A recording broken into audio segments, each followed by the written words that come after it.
I worked with some interesting people when I was in the government.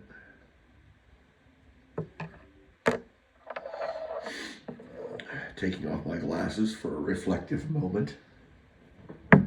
Drama bear that I am.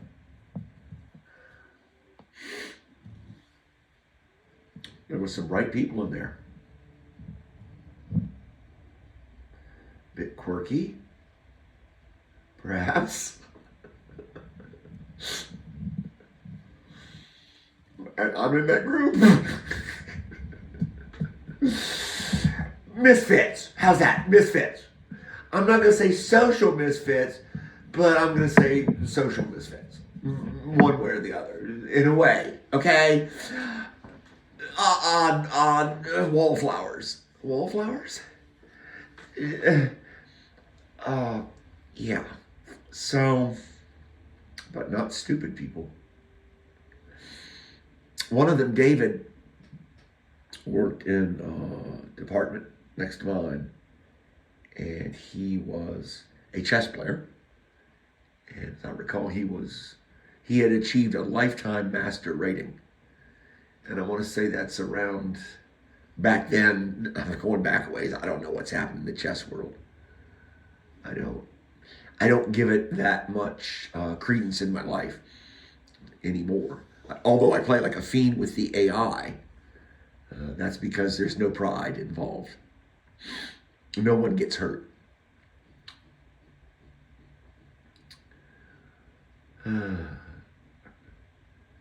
Yeah.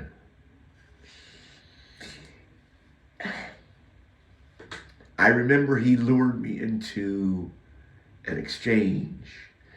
And I think on my best days ever playing chess was, depending on the complexness of the position at that time, my vision would be perhaps 4 to 6 moves. I could see that if I did this, he has to do that, and then I'll do this, and with each of my compelling moves, if I have tempo, if I'm dictating, I'm bringing the fight. My vision would be 4 to 6 moves at best.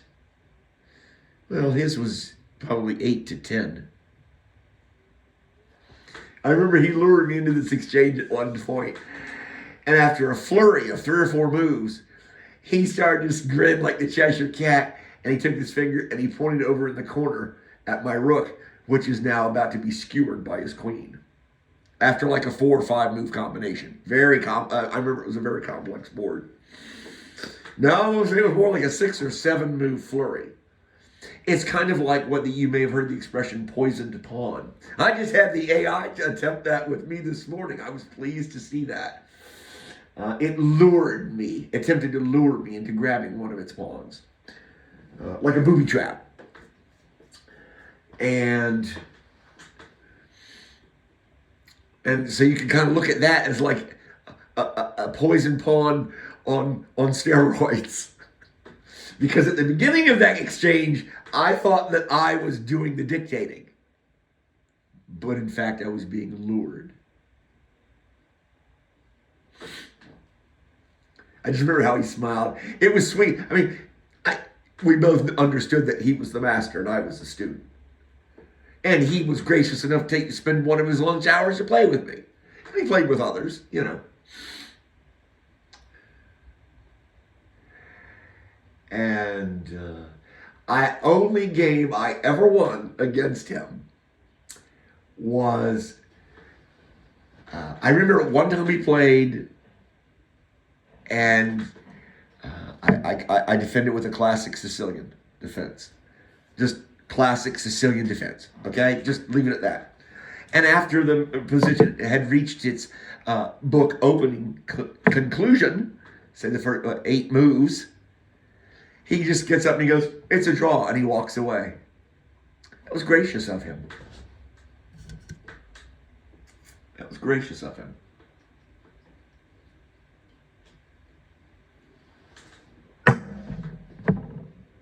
I love those Red Bull nutritional drinks. I lured him. I got him. I You do whatever you got to do to win. Okay, all's fair in love and war. And I got him off his game one time. And I think he dropped a minor piece and he saw that he was going to be in trouble. And he just, I resign. And he knocks his king, he tips his king and goes, I resign. And he walks away. He was furious with himself. With himself. Here's where the post gets heavy. For those of you that have stayed, you will be rewarded.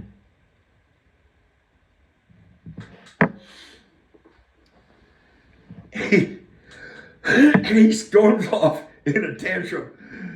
And the only daggers, like I said, that are pointed, and he's holding in his hand, he's stabbing in his own chest right now as he walks away. You've heard the expression, rugby's a game played by barbarians, game played by gentlemen. Soccer is a gentleman's game played by barbarians. Okay, I'm putting that out there again because it's German. Okay. Yeah, I'll give a couple of you a second there. I'm a dork. I'll give it a couple of you a second. You're talking about enjoyment. I got him off his game. I psyched him somehow. I can't remember how it went down. And the only person he's mad at is himself. Now that's the difference between a chess player and a bridge player. It is said that bridge is the card game of chess. No, it is not. You may hear it during a football game. It's a chess matchup. No, it's not. A chess match, a game of chess between two players, is a battle to the death. And it all occurs in the mind.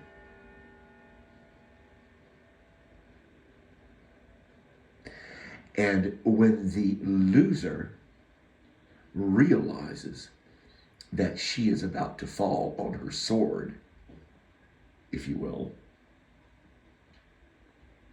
as she leaves this earth, she goes out knowing that she was absolutely, unequivocally, I said that right. That's kind of a tricky word. Kind of like toy boat, but not. Unequivocally. No excuses. Beaten by a superior opponent.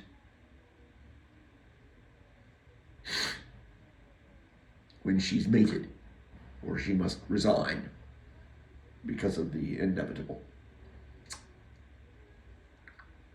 And that loser knows that there is no one to blame for their loss but themselves.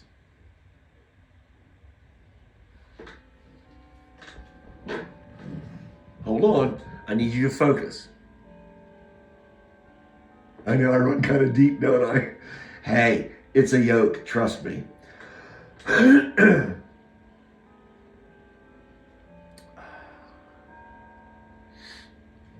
The victor takes very little, if any,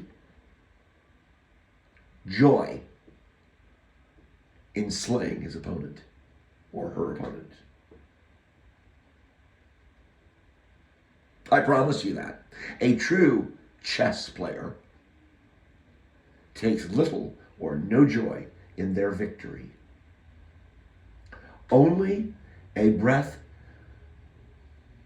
a sigh. That's it. Because they know that they have killed an opponent. They've taken another's life. And there is no joy in that.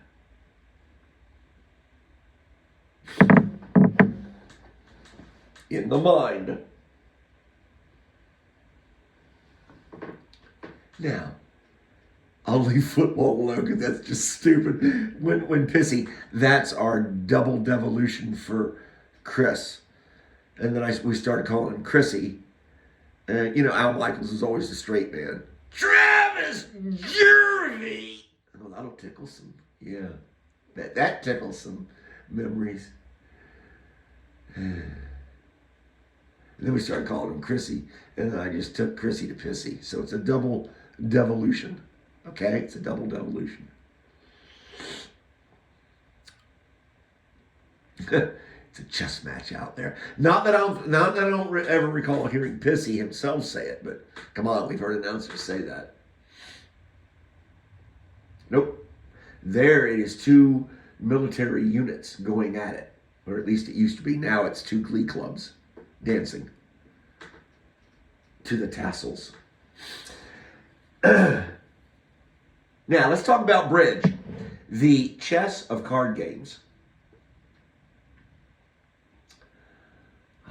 There the ego can run rampant. That's a difficult word to say with your sinuses are closing. Rampant.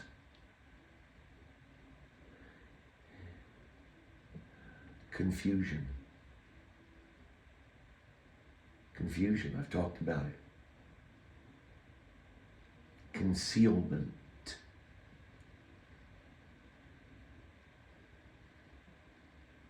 Of truth. That being the distribution of the cards. If nothing else, there is concealment of the truth. The deal.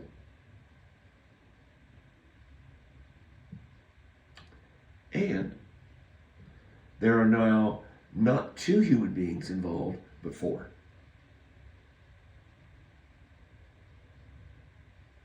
There are four egos at that table. And there is confusion because there is hiding of the truth.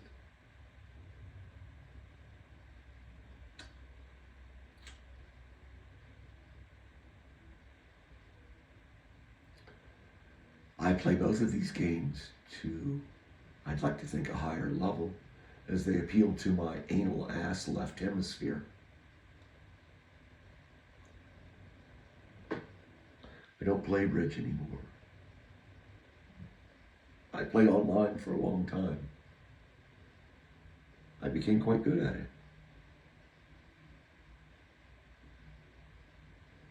But I'd had enough of the chat boxes and the things that were said in them.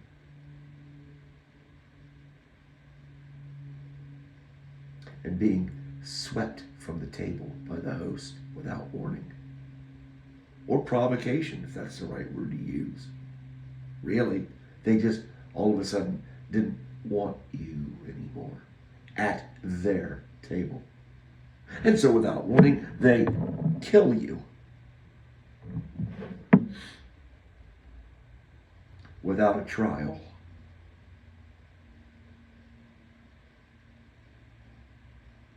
And the game of chess is nothing but a trial from the opening move until the denouement. And there's no concealment there. Nothing is hidden. There's no room to move. Ah, there it is. Nothing is hidden. No room to move. I need room. Who's that? Savoy Brown? Sawyer Brown. Savoy Brown. Room to move. Ah, damn it, I don't know. Great song. It'll get your hips moving. I guess.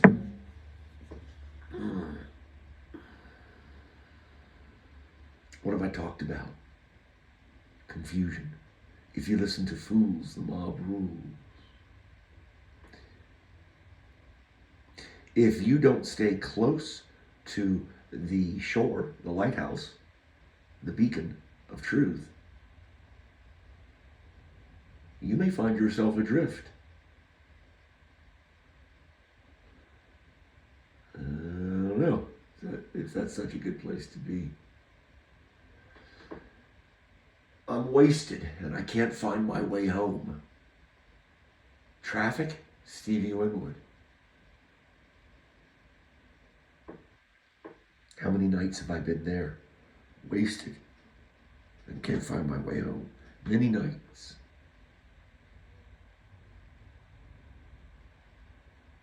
Confusion.